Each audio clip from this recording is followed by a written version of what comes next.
y'all. My name is Kel Hanna. I'm the Chief of Curation at Cactus Consulting Group. As developers and tech professionals, I'm pretty sure you all are familiar with solving for unknown quantities. And as fate would have it, Tobias McNulty is out with a sore throat and unable to give his talk today. Cacti are known for withstanding some extreme and sometimes unpredictable conditions, and our team is a manifestation of that enduring quality. So we adapt and we support each other. Tobias has asked a few trusted people to step in and deliver his presentation, and they graciously answered the call. Co-presenters Kenya Phelps, a software engineer at Cactus, one of my teammates, and Ahmad Faturi, great friend to Cactus and a senior software engineer, will deliver today's talk on behalf of Tobias. So next, I'm going to tell you a little bit about our co-founder and the creator of this presentation, and then pass the mic to them to get to the good stuff. That's Tobias. He is one of the co-founders of Cactus. And started using Django in 2007. Cactus is an employee-owned Django-first consultancy based here in Durham. We support the full life cycle necessary to design, build, and maintain custom solutions for clients with a special affinity and talent for Python, Django, and mobile app development. We're proud to own a building right around the corner from the convention center, and we'll be hosting sprints at that location starting tomorrow. So if you are still around, please do stop in and say hello.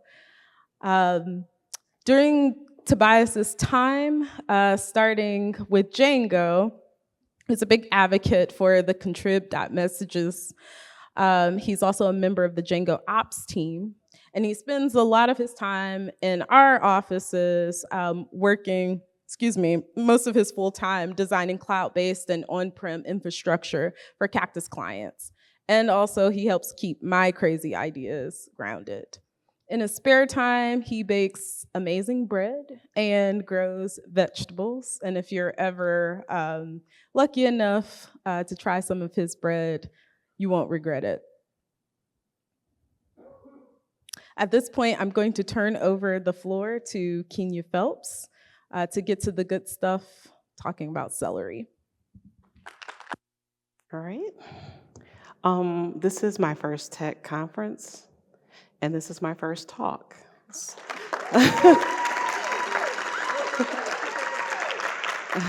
So please be gentle, okay? All right. So a couple of questions. Don't we all like polls? How many of you are familiar with celery? Good, good. How many of you are actively using celery on a project? How many of you are using celery canvas? And last question, how many of you are here for more celery cooking ideas? Excellent. So I saw quite a few hands go up, and I'm a software developer, 2.5 years experience. And I just have a quick story about, like, you guys saying, you know what celery is. I didn't know what celery was when I first started. I got to spend some time with a senior developer working on in some code base, a legacy code base. And we were working on a ticket, and I was just so excited that he had the time and the patience to help me through some problem solving. So, as a junior developer, I come prepared, and I'm writing my notes down furiously because he's talking, and I'm like getting into it. I know what that means. I know what that means. Oh, don't know what that means. Let me write everything down. And then at the end, he's like, yeah. And then, we're trying to, I think the issue is a celery beet and whatever. I'm like, wait, did he say celery? And then he says something about a rabbit. And I'm like, okay, let me write these things down. They don't sound technical, but I'm gonna write it down. Okay. And so he gets done. And I'm like, okay, Joel, you said celery. Did you mean celery? Because he was like, oh, I absolutely meant celery.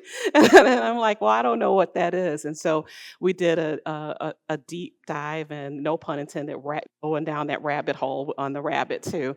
We did that, and it was actually amazing because I felt like this I understand.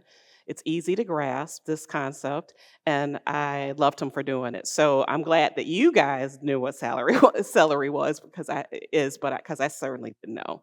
So just wanted to share that little blurb with you. Thank you so much for indulging me. So let's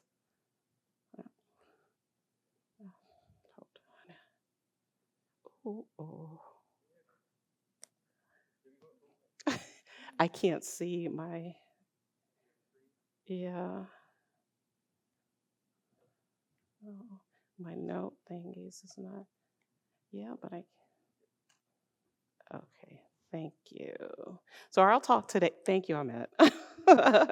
Our talk today will be broken up into two parts. First, getting started with celery. And in part one, we'll talk about what celery is and how to add it to a Django project, how to choose a message broker, how to choose a task scheduler, and how to run tasks on a predefined schedule. The last thing we'll talk about is how to choose a results store, and it won't be Target, okay? Okay. So then in part two, we're going to focus on a case study in which we can explore various ways of breaking down large tasks into smaller ones that scale more easily, what we are calling good tasks. So we will also briefly summarize some of the celery patterns and anti-patterns that we learned. So getting started with celery. What is celery anyways? So I was supposed to insert a bad dad joke in here, but I don't have a bad dad joke for what is celery, so insert your own. The Celery homepage says that it's a distributed message processing system with a focus on real-time processing. That means, in a nutshell, Celery is a means for executing tasks in the background, potentially on a large number of servers in parallel. Some of Celery's major features include support for running code that is triggered by but outside of the normal request response cycle in Django. It communicates with a message broker, which is responsible for handling the work, and it can be configured to run tasks on a periodic schedule, so it can act as a cron job replacement. Because it can run code outside of the request response cycle, it is its own workers. It can help make sure requests are timely. And then it is reasonably good at distributed computing and high availability. So when it's configured with multiple workers on different servers. Celery remains immensely popular. We've written several blogs about it at Cactus over the years, and we're really pretty famous for our blogs, real famous. This consistently remains one of the highest traffic pages on our site, and sometimes by an order of magnitude, okay? There are other options for message processing and background tasks with Django, but we think that Celery is a solid choice. And there's a good chance other Django developers like yourselves will have heard about or used it in other projects, which we already know since the poll. Yeah, we know that you do. All right. So some specific use cases where Celery is valuable. It's generating assets, for example, different image sizes. So after uploading a large file, notifying users, for example, when surveys opens at a specific time during the day, updating the search index for a large content site from time to time, or running maintenance tasks, so backups or cleaning up old files, database records that aren't deleted on their own. Adding Celery to a Django project, pretty straightforward, relatively simple. How many times have we heard that, right? I just said that in my mind. You need to install the package, okay? There is some boilerplate, so it should be, like I said, fairly simple. Celery, or you can search Celery first steps with Django in any of your favorite search engines. You need to import the app instance in your project's top level init py file. Remember, top level. I made the mistake of not inside. And we don't want to go down that road, right? So that's configured every time the Django runs.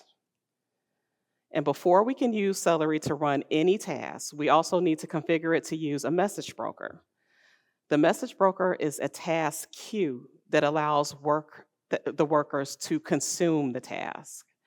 These workers might all be running on the same machine or potentially on different servers. The two most common message brokers used with Celery are RabbitMQ and Redis. Tobias recommends using RabbitMQ. I technically don't have a preference now, and I haven't had, but Tobias does. Except for smaller projects where you already have Redis deployed and want to avoid adding a service dependency, RabbitMQ is purpose-built to be a message broker, and it excels at that task, per Tobias. It's highly scalable and it's very efficient. It comes with a built-in admin dashboard, like Django itself, and it provides visibility on different queues. So if you decide to use Redis as a broker, some of the caveats to be aware, and these are also documented in the Celery documentation. Tasks that are not acknowledged within the visibility timeout will be redelivered to another worker. Example, executed again. The default visibility timeout for Redis is 1 hour. While you shouldn't have a task that is running this long, if you do, you'll likely be quite surprised to see it getting executed again and again and again. If you forget to increase the visibility timeout, that's going to be the output.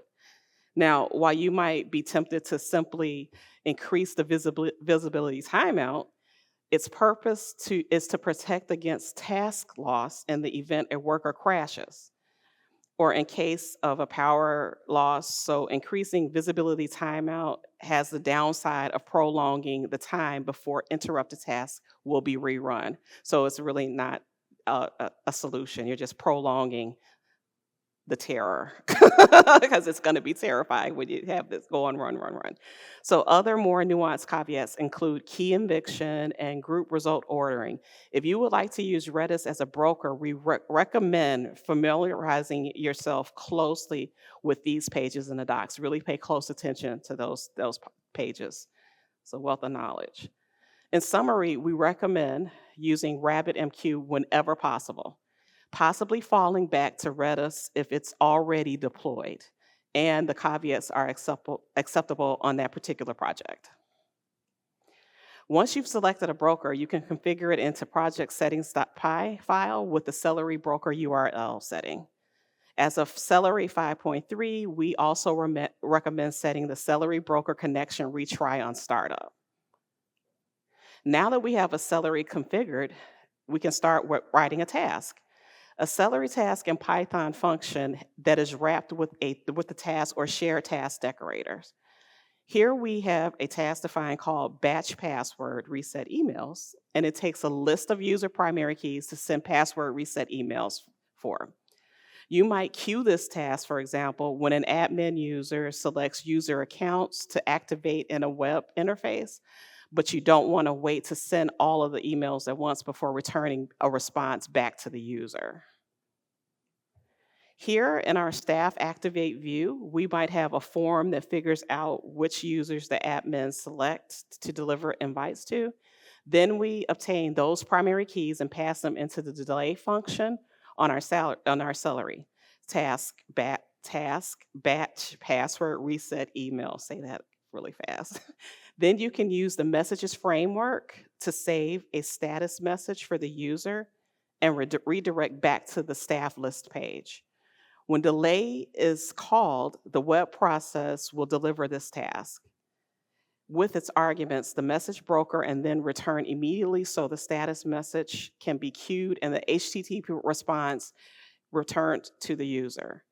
In the Celery worker process, almost immediately, if there's an open worker, the task will be picked up and the emails will be sent out. Voila. Here is a workflow diagram of the different processes and messages. In the Django lane in orange, the HTTP request is received. Then the Django view calls the task delay function and then returns the HTTP response. RabbitMQ in teal receives the AMQP and then passes it off to a Celery worker running in another process. The Celery worker in blue then sends the necessary emails or whatever the workload might be and records the results if needed. Queuing tasks manually covers a large number of use cases, but sometimes it's helpful to be able to queue on schedule as well. Celery Beat is the name of a feature in Celery that is responsible for scheduling tasks at predefined times. It doesn't run tasks itself. Instead, it adds tasks to the queue so the workers can pick them up and execute those. It's worth noting that Celery Beat is optional, so don't go willy-nilly adding stuff into stuff. Don't go adding it if you don't need it. If you don't need it to run tasks at specific times of the day, you don't need Celery Beat. We don't want senior developers getting on you, okay? Celery Beat is built in Celery itself, but like a lot of packages, it comes with a couple of pain points. One of those is that it requires state. By default, this is kept in a flat file, which can be annoying and maintain in our modern container-based deployments. The second is that you should only ever have one Celery Beat process running at a time. Otherwise, you might end up with 2 copies of the same task getting executed or scheduled. I'm sorry.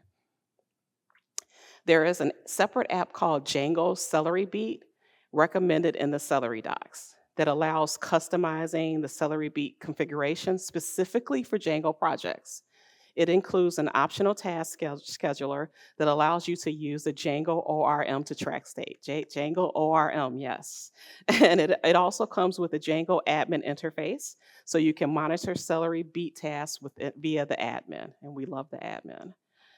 So the installation steps for Django Celery Beat are similar and also straightforward. You install the package via pip, and those are the installation instructions. While Django Celery Beat supports configuring task schedules in the database, Tobias still recommends storing those in your setting files. I also recommend it. I don't know if, so he does too, I do too, whenever possible with the Celery Beat schedule settings. Please note that some older versions of Celery supported a setting without the first underscore in this name, so be on the lookout for that if you're copying, pasting code from the internet, please. To define a scheduled task, you give it a name. You point the task or function to be called and define a schedule, either here in a period of seconds or in cron syntax. Once a schedule has been defined and you have a Celery worker and Beat process running, you will start to see the output from this debugged task in the Celery worker logs. If you ever need to return values from the Celery task, it's also worth configuring a result store. The result store is responsible for keeping track of the return values from task functions so they can be retrieved async either by other tasks or web requests. For simple use cases, a better pattern is used to update the database and to end the task. But for more complex workflows, you might need a result store to keep track of the results as you go. There are many potential result stores you could use. Over 17 the last time Tobias checked, but I checked too this morning and it was still 17. But since we're using Django, we recommend starting with the Django ORM. Redis works quite well as a result store, so while we don't recommend using Redis as a broker, it can absolutely be used to store the task results. So, and just to talk about that a little bit, that was confusing to me as a beginner developer because it's recommended for this particular technology is recommended for one thing and not the other. So you might want to dive a little deeper in the docs for that because that took a couple of go arounds for me to understand that. Just to point that out, and not to say that it would for you, but for me it did. Like Django Celery Beat, there is a Django Celery results reusable app you can add that includes a custom result and cache back in for Celery. It also uses the Django ORM and comes with Django admin interface for observability. So the installation instructions are similar and pretty straightforward. You need to install the package, add the app to the installed apps, and configure the 2 settings in your settings file.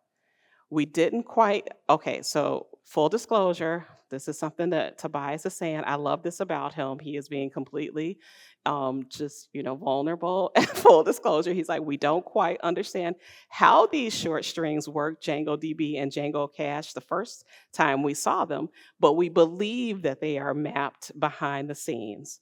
So in the project setup.file, to entry points or classes within Django Celery results source code. So don't come for us. We already said we're not sure how everything is working under the hood, but we know that it works. Now that we have a result store configured, we'll be able to fetch those results of our tasks that are finished executing. And that's my part. Now for the good stuff, good tasks. I want to introduce Ahmed, and he's going to finish it off. My name is Ahmed Bituri. I come all the way from Libya. I had to take 4 different flights just to be here. I'm really thankful for Cactus. They sent me an invitation. I was really happy, and I want to thank them for making this happen. So I'm here. This is my first DjangoCon and my first talk too. So we'll see how it goes. All right. So, picking the right size task. One of the hardest part about designing good tasks is fine-tuning the amount of work done in each task to best balance readability, scalability, and maintainability. Sometimes low-running tasks are easier to write, but might be harder to debug when something goes wrong. On the flip side, really short tasks, for example, less than 1 second, might come with an undue amount of message overhead if scheduled in the high volume. Ultimately, the goal is to design around units of work that are small, but not too small, and that can be executed simultaneously. Another good criterion to use for designing task size is how graceful shutdown will be supported by your application. So for Kubernetes, the default timeout of graceful shutdown is 30 seconds, and for supervisor, it's 10 seconds. These can certainly be increased, but I would not increase them indefinitely. In any event, if your task does not wrap up work, either by finishing what it set out to do, or by somehow saving its place and queuing another task to pick up where it's left off later, it will be terminated and might leave its work in an inconsistent state. To help supporting building the right size tasks, Celery supports a number of primitives of grouping and chaining tasks. These can be combined to support arbitrary complex workflows. Before tasks can be chained or grouped together, however, we need a way to bundle tasks function with its arguments so Celery knows how to call it. Celery calls it the signature. And it can be created with the S function, which takes as its arguments, the arguments that you want to pass to it is the task when it's eventually executed by a worker. Typically, this would consist of a JSON representation of the function that needs to be called along with its arguments. Once you have a task signature, you can pass them into the chain function to execute them sequentially. The return value for previous tasks will be passed to the next task in the chain, and so forth. Similarly, the group primitive can be used to queue tasks all at once and run them in parallel. In this case, all the return values from a group tasks will be collected together in a list. A task group can be part of a larger chain of tasks, so you can For example, chain the list of results from a group into another task to aggregate and report on the results. Finally, there is also a star map function, which can be used to pass a list of arguments into a task, which will be executed sequentially for each set of arguments. We'll talk more about this in the specific example shortly. There are other primitives you can explore in the Celery docs linked here.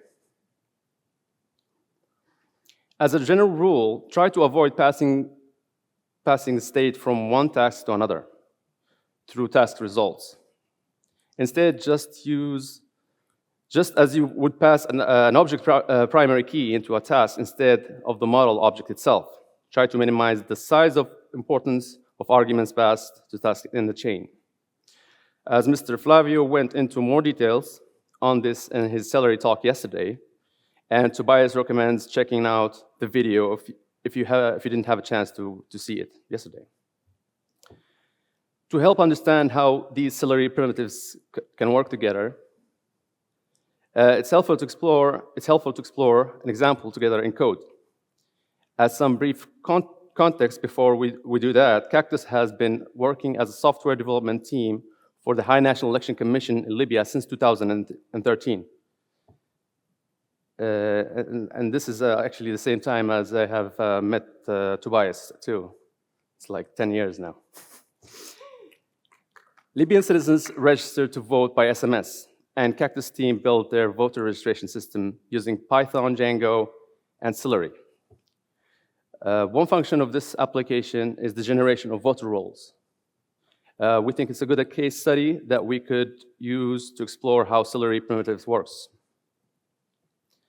If you'd like to follow along in the companion repo, here's a link on the GitHub repo. It's cakt.us/Celery-code. While this code is based on the idea of voter rolls, I should mention it was written from the ground up for the purpose of this talk, so it's not actually used to run any elections.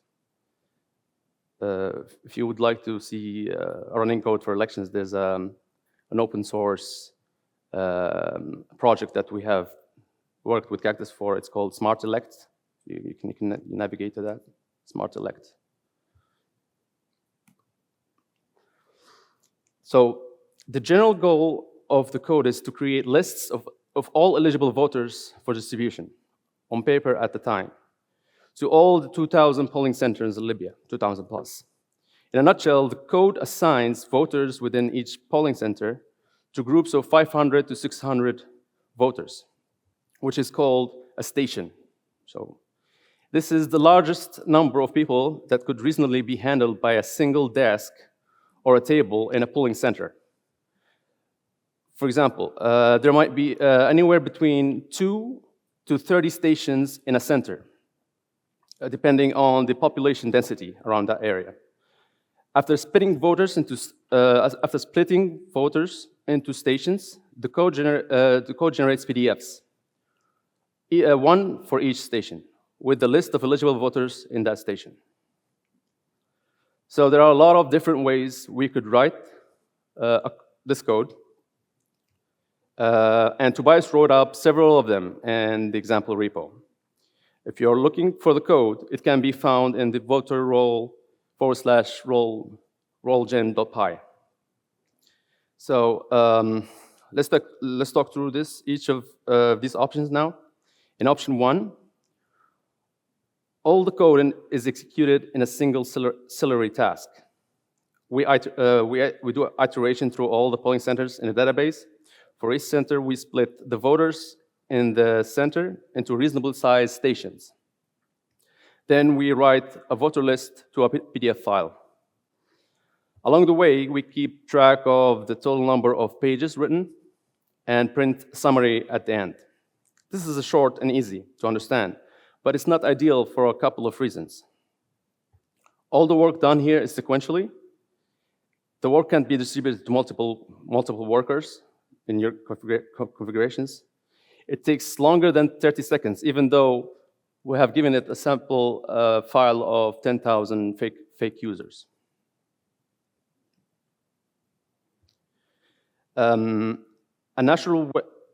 Fake voters.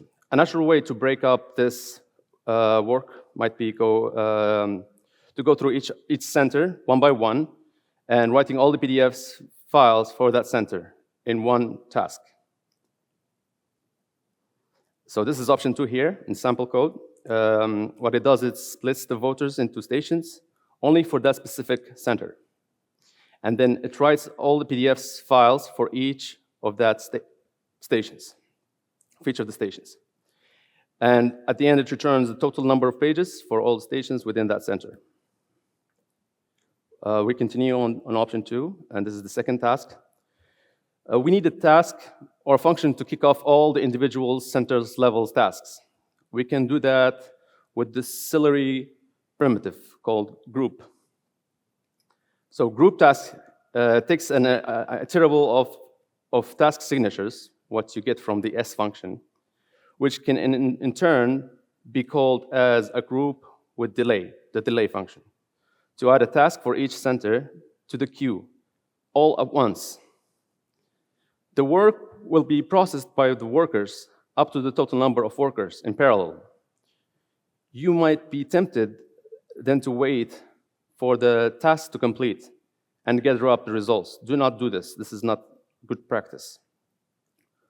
For one, it is not possible or even advisable to wait on a task within another task. And for number 2, you will hold the process calling join, doing nothing.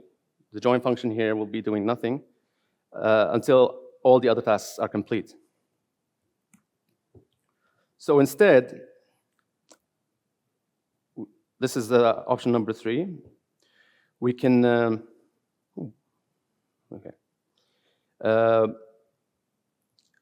option number 3, we can chain or pipe the results of the center level tasks into a final core task that has the job of summing the page counts from the other tasks and reporting them.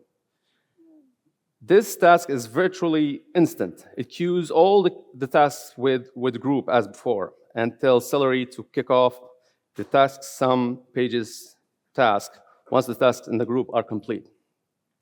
According to the Celery docs, the synchronization step is expensive, so this model should be used sparingly, but sometimes it is unavoidable, so it's still better than the alternative of waiting synchronously for all the tasks to complete. Note you may also see the code function here. It's doing the same thing as the pipe syntax, but we use the pipe syntax to be more explicit, just to be more explicit and easier to understand.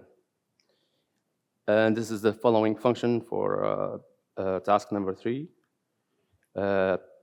option number 3. Here's so it takes the list of the results from all the tasks in the previous groups, then calculates and prints the sum of those page counts. So option 4, as a brief tangent, instead of splitting voters into stations one by one, we could do all the parallelized work up front. This turns out to be a bad idea. Why? Because work is relatively fast anyways. It even might be slower, highly parallelized, with all the Celery messaging overhead. And we don't want to pummel our database with too many queries at once. So this is a database-intensive category of work that is often best done synchronously.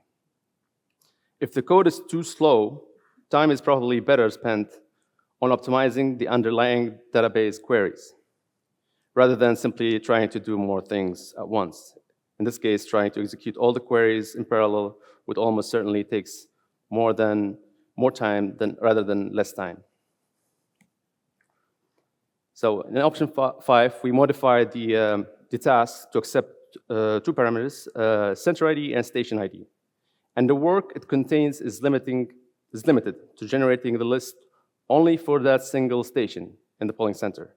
In this demo, the running time for this task is between 7 and 8 seconds, which is an ideal for Celery tasks because it simplifies graceful shutdown. Now, you might be pursuing the Celery docs and see promising-looking helper function called starmap.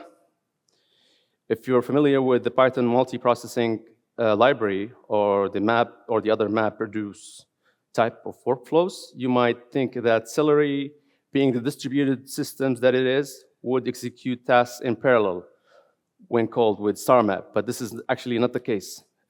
Here, and noted in the docs, starmap queues only a single task and runs each subtask sequentially within that task, instead of in parallel like the group function. So the performance of this version is really the same as what we did in option number 1, which we did all in one task. But the code is harder to read. Tobias wasn't sure what the use case is for starmap. So if anyone happens to know, we would love to hear about it during the Q&A. Option 5B, our last and final option, we return to using group to queue and one task for each center ID and center station ID pair. Then we pipe the results into the task sum pages core task. This option gets database work out of the way quickly, and then parallelizes the CPU-intensive work. Again, anecdotally, this particular unit of work takes around 7 to 8 seconds, sorry, which is a great length of time since it's less than the default graceful periods of Kubernetes and supervisor shutdowns. In other words, when a Celery worker is told to shut down, for example, when new code is deployed, we can be confident that it will finish the task it's currently running, and then exit before consuming any more tasks. If you'd like to try out the code, please check out the companion repo for this talk. And you can use the included management commands to generate some test data and run the various tasks. Watching the Celery worker outputs will provide some insight into when and how tasks are run in parallel, when they're not, and how long the various options take to complete. To summarize, some patterns we like to recommend for Celery on Django projects are to first use RabbitMQ as a broker whenever possible. When ORM objects are needed in a task, pass the primary keys and fetch the objects in the task. Use Django Celery results and Django Celery Beat database backends for visibility and ease of use, if you need those features. Divide the work into right-sized tasks. A good target is for all tasks to be complete within a graceful shutdown period. The don'ts here are just don't make a task that waits synchronously for another task, and don't write a task that takes longer than your graceful shutdown period to complete, and don't massively parallelize database operations or other work that derives no benefits from running in parallel. If you'd like to learn more, Cactus has several popular posts on the Cactus blog about Celery, as cactus.us/blog/Celery. Last but certainly not least, yesterday at DjangoCon, Mr. Flavio gave a pre-recorded talk on mixing reliability with Celery for delicious async tasks. His talk focuses on some more advanced use cases for Celery and suggests additional options for tracking state in more complex workflows. So we recommend watching video after the conference if you did not happen to catch it yesterday. Thank you for coming to our talk about Celery, and we are happy to engage in conversations about this talk, and you are also welcome to reach out directly to Mr. Tobias via LinkedIn or pass it on. Thank you.